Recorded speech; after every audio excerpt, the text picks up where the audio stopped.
Hello everyone, my name is Pixlriffs and welcome back to the Minecraft Survival Guide. I hope you guys are having a good day and I hope you're ready to make some noise because today's episode is going to be about noise making, specifically with a block that we have used several times in the game before but never really for this purpose. And that is note blocks. Note blocks are incredibly versatile for a variety of things. Most notably, recently they have become the darling of the redstone community for their ability to trigger observers only once. When you right-click on them to tune a note block, it changes the state of the block, which is very useful for various redstone contraptions, and I'm pretty sure I first used it in this world in a build that was no longer here anymore, but the cobblestone generator that we created first over in this direction where the trading hall is now was the first place I think I used a note block in a redstone contraption in this world.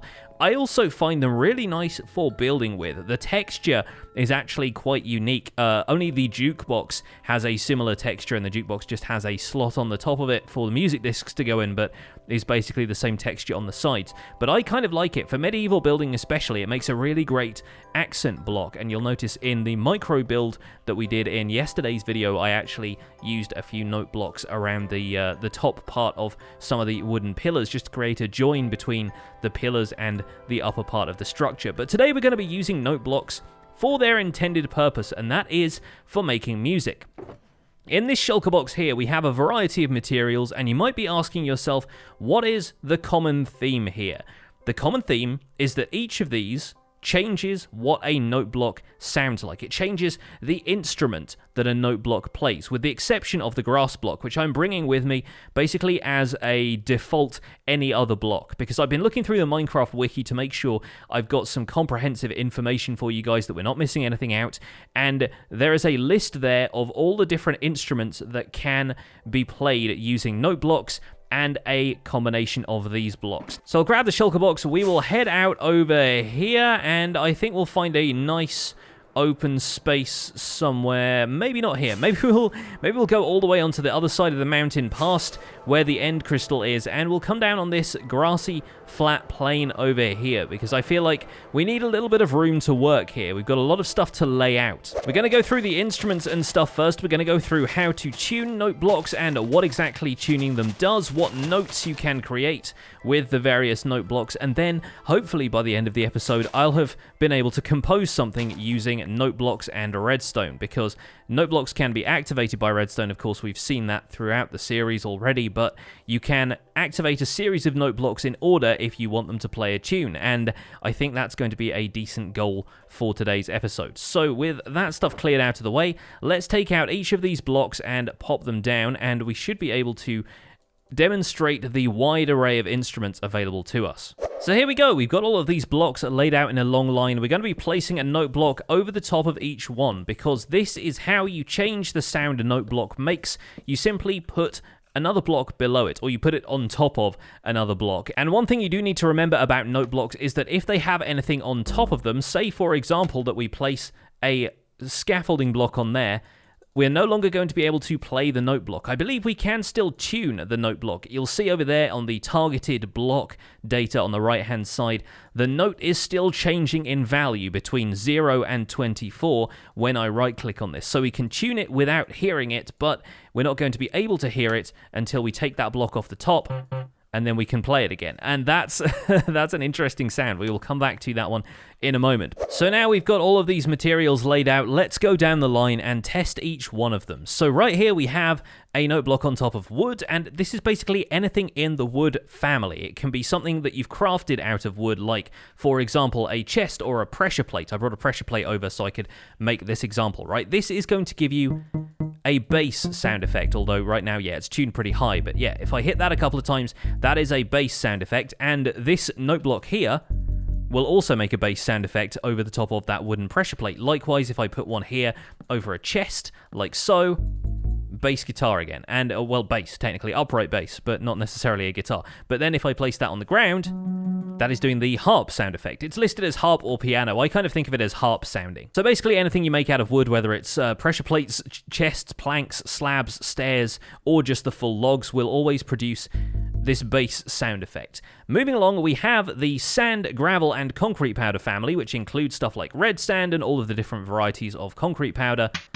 This gets you a snare drum sound effect, forming the start of the rhythm section here, where we have a snare drum, clicks and sticks, which is provided by glass in a variety of pitches, and the bass drum, which is anything on top of a stone block, which I'm pretty sure is any material of stone, so granite, andesite, same thing, cobblestone, same thing, and all of their, variants of stairs and slabs and that kind of thing, always produces this bass drum sound effect. So between these three, you've got some interesting rhythm stuff you can do with those, and combine that with the bass. That is the rhythm section right there. Next up, we move into slightly unfamiliar territory. Right here, we have a glockenspiel sound effect by placing this on top of a block of gold. And of course, that's something that has quite a resonant and nice sound to it. It's got a nice note. That means you can probably use this as a melody instrument if you want to. It's also got quite a high range. We'll talk a little bit more about the ranges of these instruments in a minute. The next one here is clay. Clay, in an unlikely turn of events, has a flute sound, which doesn't have a particularly strong attack, but you can definitely hear it, producing the note. It's quite a pleasant sound still. The thing about note blocks is that you can't have them hold onto the notes. They always just play a single note and then it's over. You don't end up having like an elongated period of redstone power it won't hold the note for you. At least as far as I know. That functionality might end up in the game in future or something, but at least right now I don't think it is possible with note blocks. Next up, on packed ice, we have this kind of chime, almost like a tubular bell sound, and it's quite nice, actually. I like that. I like that a lot. It definitely suits the ice as well. It's got that kind of like tinkly chime sound. Next up, we have wool, and wool sounds like a guitar, which starts quite deep, not quite as deep as the bass down there, but it goes up to a sort of mid-range, which is quite nice for acoustic compositions. Over next to it, we have a bone block, which is very appropriately a xylophone. I can imagine doing some really great Halloween soundtracks with this. I like that. I like that a lot. Next to that, we have a kind of similar sound, the iron xylophone or the vibraphone. And vibraphones are, sounding a little bit 70s, 80s kind of thing. A little bit lounge jazz, but I kind of like the idea of playing around with those. We can do some stuff with that. Recent additions to the game have included a cowbell played on soul sand, which is really strange, but I guess it kind of works. If you got a fever and the only prescription is more cowbell, look no further than soul sand with a note block over the top of it. Next up, this is an odd one. It sort of sounds like a distorted guitar sound that you might get out of an old school MIDI keyboard, but this is actually the sound of a didgeridoo. And it starts quite low. And apparently that was recorded using the same didgeridoo that provides the didgeridoo sound effect for the pillager raids triggering. So it's actually kind of interesting to hear that in like a really short burst. But there you go. That's on top of a pumpkin. I don't know how often we'll use that, but maybe we can make it sound like a rock guitar if we want to. It's got that slightly crunchy, distorted kind of sound to it. Speaking of crunchy and distorted, we have one of my favorite new sounds that they've added. I think this was added in Minecraft 1.14 even. Putting a note block above a block of emerald creates a square wave sound effect, or the kind of 8-bit sound that you're probably used to from old school video game soundtracks and chiptune music and that kind of stuff. It's the Anamanaguchi of note blocks. I really like this one, and we're probably going to be doing some cool stuff with this later. I'm thinking maybe we'll try doing like a Mario theme kind of thing with some of these, if it has the note range. And we'll come back to the note range, like I said, in a second. The Hay-Bale, of course, could be no other thing than a banjo, and very appropriate for the farmyard setting. I think that's kind of nice to have in the note block tool belt. I'm not entirely certain how often we'll use a banjo, but worth knowing it is there. And then finally, Glowstone has this kind of electric piano, again, sort of lounge jazzy kind of vibe to it. It's a little bit like a Suitcase, a Rhodes Mark II piano kind of sound, and I like that. That's kind of a useful one. Again, nice and melodic, nice and like, it's very clear what the note you're playing is. Doesn't have too many extra harmonics. Can you tell I went to school for this stuff? I went to school for some of this stuff. And then a note block placed on any other kind of material is going to find itself, once again, making that harp or piano kind of sound, that like slightly soft attack and yeah, like nice and melodic. So we can do a whole lot with these, and after the break, we're going to see what arrangement we can put these in that's really going to be most effective. Hey folks, welcome back. So let's talk about the ranges of each of these instruments, because obviously you have some of these that make relatively low-pitched sounds, you have some of them that make fairly high-pitched sounds, and you might be wondering, if you're more musically inclined, you can read music, or at least you know what the letters that are ascribed to each of the musical notes are, you might be wondering what the range of this is, what note they actually start on, and weirdly, it is an F sharp, and I'm not sure quite why that is, because like keyboards don't typically start on an F sharp, even if you've got like a piano keyboard, they usually start on a low A and move up, so I'm not quite sure what made F sharp the kind of default note, but there you go. They go from F sharp to F sharp in 2 octaves, so 2 full chromatic runs up the scale, and like I said, they go from a value of 0 to a value of 24 when you're looking at them in the targeted block data over there. So basically, you get a full chromatic scale twice over in note block form, starting with F sharp, that low F sharp, and then moving up the scale twice. And each of these has a different range of that, of course, because you're looking at something that's got a bass and a flute. They're not going to be working in the same range. So the bass has a range of F sharp 1 to F sharp 3. Basically, the lowest F sharp you could play on a piano keyboard, that's what this bass is playing, up to the 3rd F sharp on the keyboard. And as you move down the line, obviously, these ones are all percussive. They don't really have notes attached to them, but there are a variety of different ranges. Pumpkin's playing the Didgeridoo is also operating in the F sharp 1 to F sharp 3 range.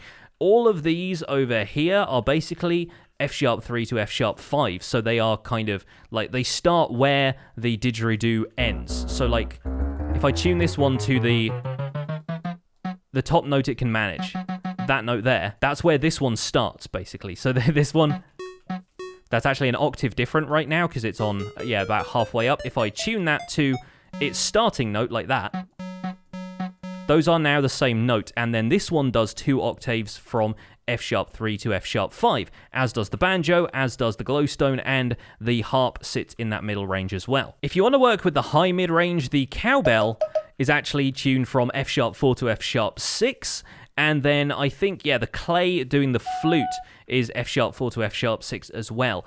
The rest of them, so the glockenspiel, the packed ice, and what else? The bone block doing the xylophone, those all go to the highest possible range. So those are F sharp 5 to F sharp 7, basically the 7th F sharp. If you start on the left-hand side and go towards the right, the 7th F sharp you can play on a piano keyboard. That one, I think. Almost. There it is. I don't have perfect pitch, so I can't quite figure this out like by ear, but that is the highest notes that you can play on a note block. So you get a full range of a piano keyboard by combining these instruments. You're not always going to have a coherent sound by doing that, because they don't all sound the same as each other, but you can definitely get a pretty decent musical range in. And if I want to demonstrate that full range, I am going to have to get myself a few more note blocks. So of course we're going to craft these with some redstone dust and some wood, sacrificing a great deal of redstone here, but that's absolutely fine. I wanted a bunch of these anyway, and they're useful for redstone contraptions, so I will grab myself a few more of these. But yeah, for those of you who are more musically or mathematically inclined, you really want to take a look at the Minecraft wiki article about note blocks, because it lays everything out in some very accessible tables for you, and a graphical version that has note block references drawn out on a piano keyboard, so you can kind of see what each of the values is, what each of the notes is,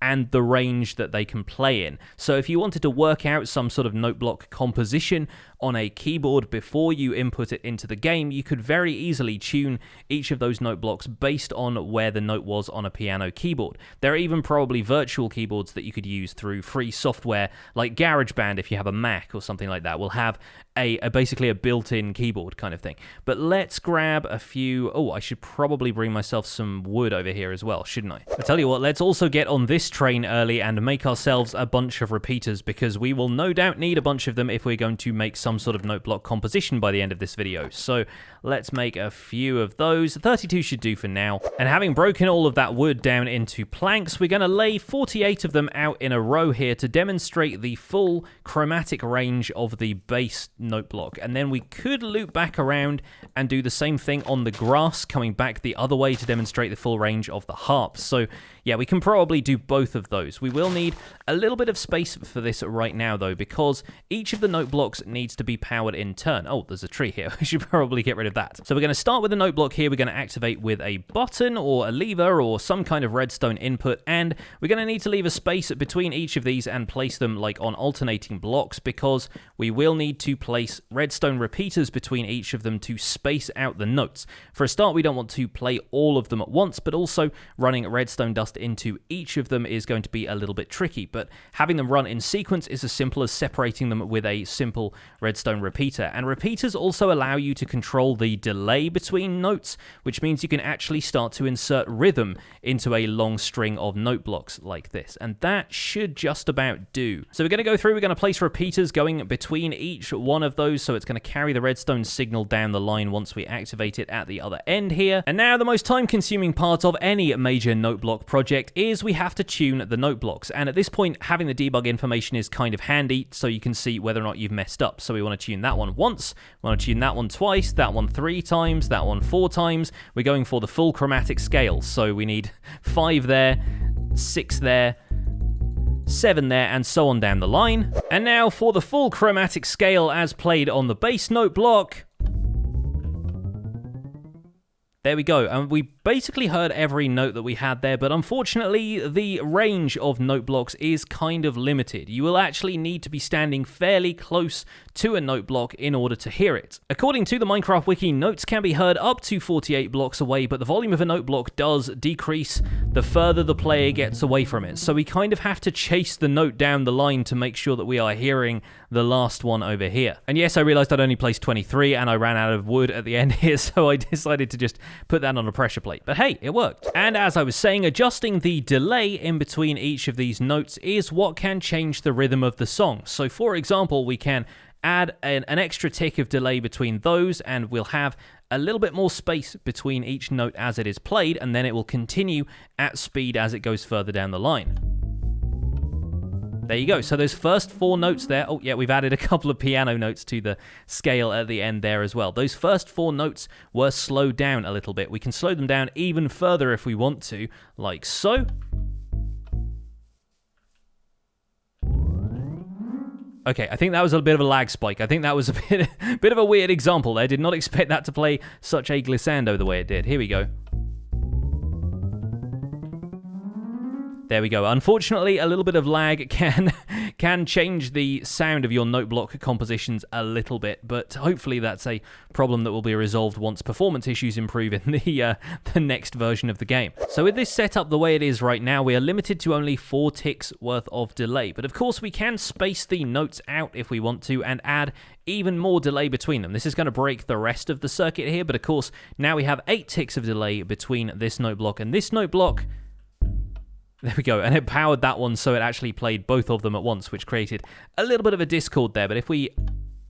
There you go. So you had a bit of a Jaws theme vibe to that right there. But you end up with a lot more delay added in just by adding repeaters and so forth in there. There are a lot of other very clever ways to delay redstone circuits, but that is one of them. And that is probably the most rudimentary and easiest way of planning out songs that can be played by a set of note blocks. And I really think note blocks are one of the things that makes Minecraft a little bit more interesting than the average sandbox game, because you're giving yourself music creation tools here with a fairly limited range of instruments and a limited range of notes as well, but you are actually able to create little compositions in Minecraft. You can even use stuff like this as background music for some of your builds if you want to. If you want to have music playing in a shopping mall that you've set up, you could have that kind of like tinny music coming through the speakers in the background, or rather coming through the floor, most likely, because if you've got a decent amount of music made with note blocks, chances are you've probably buried it underground somewhere, or put it up in the sky where it's not going to be perceived by the average player, behind a wall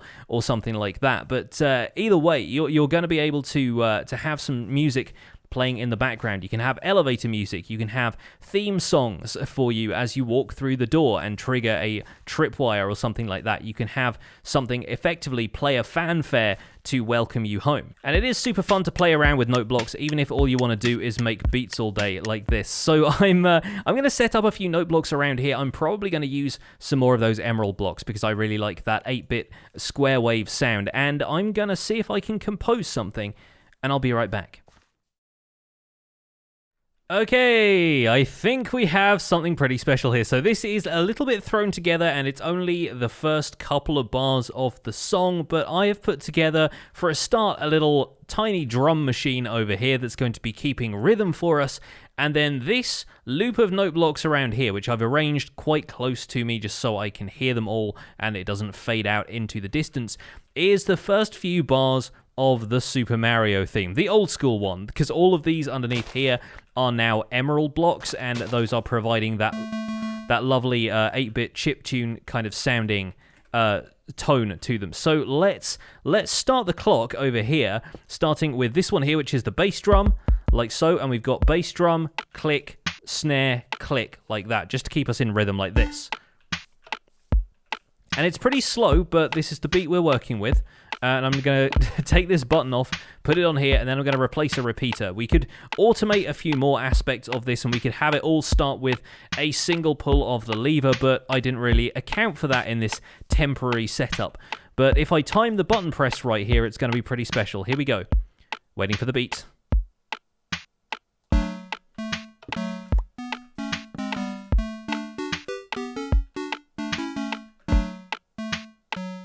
Just about.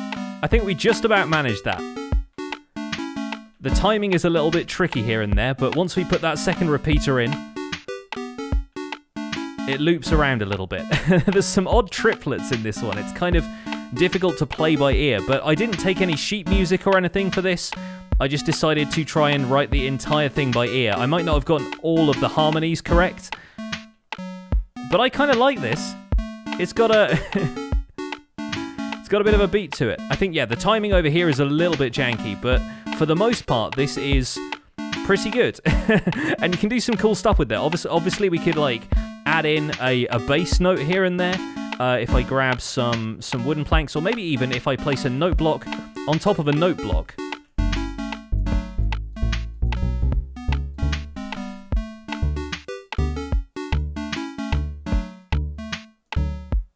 We can kind of like add our own bass line to this.